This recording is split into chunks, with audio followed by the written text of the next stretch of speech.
Thank you, Mr Speaker. My question is to the Premier.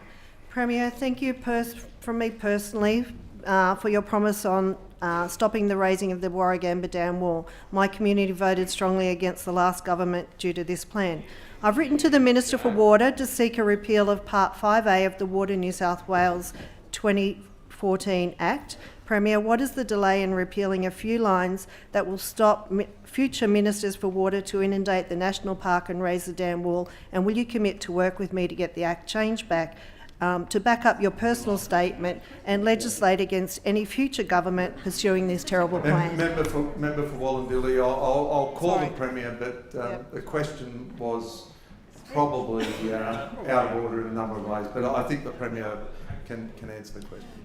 Look, I thank the member for her question. I know that she's been a passionate advocate in relation to this issue. Had a position prior to the election campaign that was, I guess, validated or endorsed by the overwhelming support she got from her community at the last election. We had a similar view in relation to Warragamba Dam, and that was the cost associated with the increasing in the wall jumped from the original cost estimate was 600 odd million and it jumped to several billion. I don't think that took into consideration offsets as well, which added to the cost. And obviously no concrete had been laid.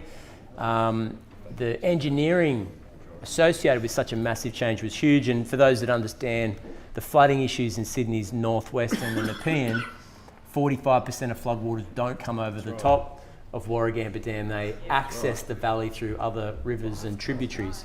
I remember the 5A addition, the legislative change that was moved in the last parliament, or 2 parliaments ago, maybe the last parliament. I spoke against it. I was a shadow minister for water at the time. I'm happy to work with you about that particular aspect of the legislation, and perhaps I can report back to you in the House when we've considered the request. Thank you.